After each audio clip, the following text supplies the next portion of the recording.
देवर्षि नारद बहुत बड़े संत थे। वे जहाँ चाहें आ जा सकते थे। नारायण के भक्त थे, लेकिन एक बार उनके मन में यह जानने की इच्छा पैदा हुई कि आखिर संत कौन होता है।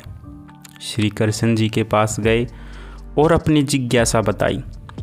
बोले, भगवान, मेरी शंका का समाधान करें। श्री कृष्ण ने कहा, नारद, आप अमुक यादव के पास जाओ। उसकी पत्नी गर्भवती है। उसके घर बच्चा पैदा होने वाला है। जब बच्चा पैदा हो तो तुम उस बच्चे से यह सवाल पूछना, वह सब कुछ बता देगा। नारद जी यादव के घर पहुँचे, उनसे मिले और बोले, तुम्हारे घर बच्चा पैदा होने वाला है, मैं उससे मिलना चाहता हूँ।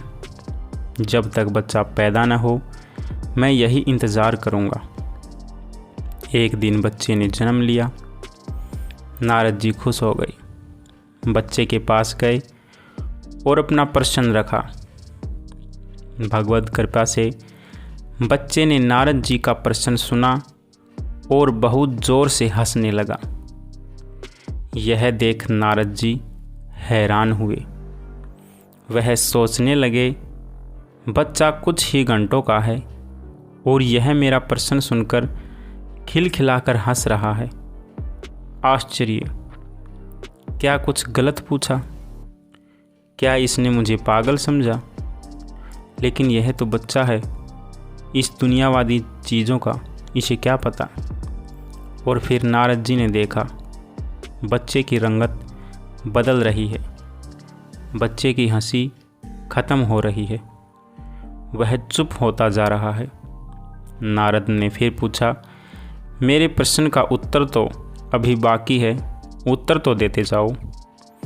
बच्चे ने कहा, अमुक ब्राह्मण के घर गाय बछड़ा जनने वाली है। तुम्हारे प्रश्न का उत्तर वह बछड़ा ही देगा। वह सब कुछ जानता है। और यह कहते ही बच्चे ने प्राण त्याग दिए। यह देखकर नारद जी हैरान हुए। जब मेरे प्रश्न का उत्तर एक मानव नहीं दे सका तो एक बछड़ा कैसे देगा। नारद जी निराश हुए। ब्राह्मण के घर गए। बछड़े ने जन्म लिया। उसने होश संभाली। नारद जी ने उससे अपना प्रश्न पूछा, संत कैसा होना चाहिए? संत कौन होता है? बछड़े ने ध्यान से नारद जी का प्रश्न सुना। मनुष्य की आवाज़ में बछड़ा हंस दिया। कहने लगा, नारद जी, आपके प्रश्न का उत्तर मैं नहीं दे सकता। आपके प्रश्न का उत्तर इस नगरी के राजा के घर पैदा होने वाला बच्चा दे सकता है। और यह कहते कहते बछड़े ने भी प्राण त्याग दिए। नारद जी बहुत हैरान हुए। वे सोचने लगे, यादव के बेटे ने मेरे प्रश्न का उत्तर नहीं दिया। ब्राह्मण की गाय के बछड़े ने मेरे प्रश्न का उत्तर नहीं दिया। दोनों ही मेरे प्रश्न का उत्तर देने से पहले ही मर गए। अब भला राजा का पुत्र क्या उत्तर देगा? कहीं वह भी मर गया तो मेरा प्रश्न अधूरा ही रह जाएगा। कभी उत्तर नहीं पा सकूंगा। फिर भी नारद जी राजा के घर गए। वाकई राजा के घर संतान पैदा होने वाली थी। नारद जी वहीं रुक गए। आखिर राजा के बेटे ने जन्म लिया। नारद जी शिशु के पास गए। अपना वही प्रश्न उसके सामने रखा, संत कैसा होना चाहिए? संत कौन होता है? प्रश्न राजा भी सुन रहा था। सोच रहा था, नारद जी के प्रश्न का उत्तर भला ये बच्चा कैसे दे सकता है। लेकिन उसने स्वयं देखा, नारद जी का प्रश्न सुनते ही वह बच्चा खिलखिलाकर हंस दिया। और बच्चे के हंसने के साथ ही उसकी रंगत भी बदलने लगी। आवाज़ धीमी पड़ने लगी। हाथ पांव शिथिल होने लगे। यह देख नारद जी डर गए। राजा भी कांप उठा। कहा, मेरा बेटा मर तो नहीं रहा?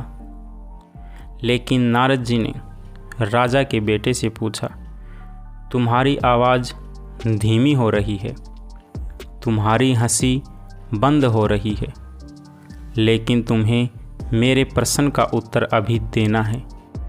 मेरे प्रश्न का उत्तर दिए बिना कैसे जा सकते हो?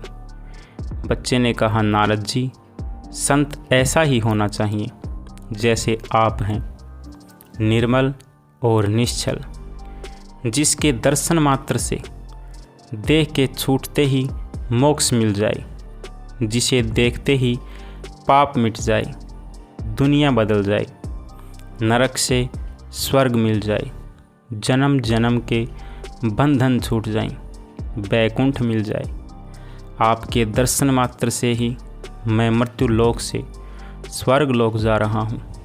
इससे पहले मैं एक यादव के घर जन्मा था, वहाँ मैंने आपके दर्शन किए, मैंने प्राण छोड़ दिए, फिर बछड़े के रूप में जन्म लिया, आपके दर्शन किए, वह योनि भी समाप्त हुई, फिर राजा के घर जन्मा हूँ। अब आपके दर्शन से ही मैं इस मृत्यु लोक से विदा हो रहा हूँ, बैकुंठ जा रहा हूँ। पिछले जन्म सभी मेरे थे, आपके दर्शन से सभी छूट गए, उनसे मुक्ति मिली। नए जन्म के लिए आपके दर्शन से अब मोक्ष मिल रहा है, जन्म मरण के चक्कर से मुक्त हो रहा हूँ। संत ऐसा ही होना चाहिए जैसे आप हैं। नमस्कार मेरे प्यारे दोस्तों, आपको यह कहानी कैसी लगी कृपया करके कमेंट बॉक्स में ज़रूर बताएं। तब तक के लिए आप सभी का बहुत बहुत धन्यवाद।